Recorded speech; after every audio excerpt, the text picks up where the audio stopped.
Club friends, it's Mrs. B.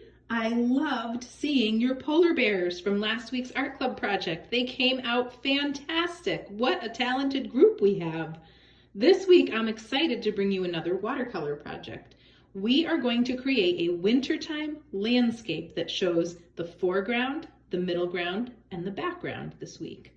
So in art, when we create a landscape, it's a picture of the land. You guys could probably guess that from the name. It's a picture of the outdoors, and the focus is on nature. So the focus is on a wide view of a piece of nature. So sometimes a landscape could be mountains, or it could be a meadow or an apple orchard, or it could be a beach scene. This is going to be a wintertime landscape. So we are going to take the Sharpie and a piece of white art paper out of your art kit.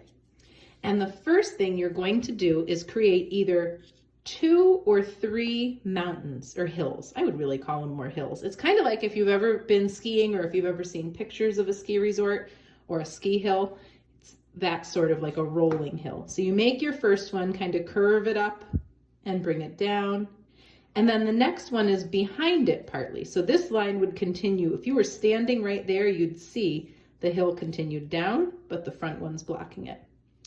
Now we are going to practice showing perspective in our landscape. So we want to show the close parts of the landscape, the medium parts, and the faraway parts. And when we are making a landscape, we use scale to show perspective. Scale is how big or small something is. Perspective is how far away or the angle that you're looking at it. So we start by making some larger trees here toward the bottom of the page. This is the foreground, This is the part that's closest to you. So if you were standing here about to go for a walk in this snowy scene, you'd see these trees as being closer and they would seem bigger. You know, in real life, these trees are probably the same size as those trees, but because these are closer, they look bigger. Then we'd make some medium-sized trees over here because they're not really close, but they're not super far. They're in the middle ground.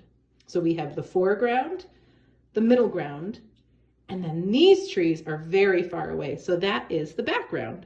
Foreground, middle ground, background. So the scale of the trees is large, medium, and small. So I didn't even do it in pencil first.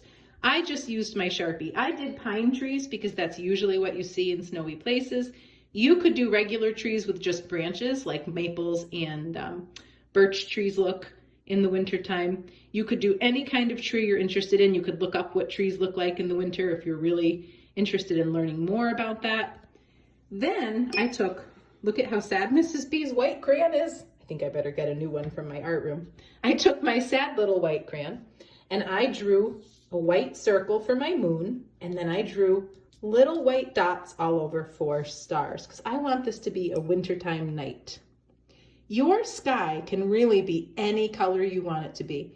You could do a dark blue or a black like it's evening. You could do a sunset and use oranges and pinks and reds. You could do a rainbow sky if you'd rather do a rainbow and start with red, orange, yellow, green, blue, purple and make stripes. I think I'm going to start with a pinkish color at the top, and you're just going to paint all across. Now, when we make a landscape, the painting goes all the way down to the lines where the land begins. So a lot of people think when you make a landscape that you just paint the top of your page like that, and there's your sky, but the sky goes all the way down. So we're going to keep painting. You can see where I painted my white stars. They're starting to show up. Now I'm going to continue this all the way down to the bottom, but I don't want to make you watch a really long video. So I'm going to go to my next color just so you can see how I blend it. I paint one color a little bit on top of the other. So I'm going to blend in my purple.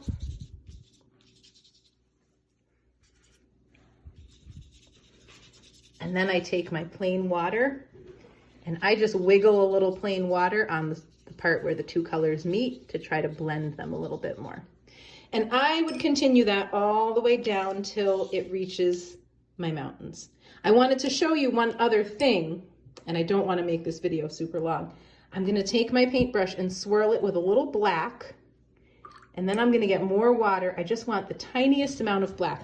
You don't have to do this part, but if you wanted to make it look even more like it was in perspective, I'm gonna make footprints.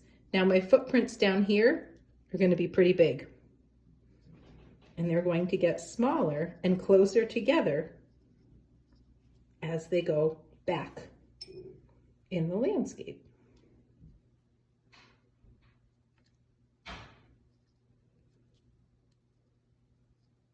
So I'm doing little dots now.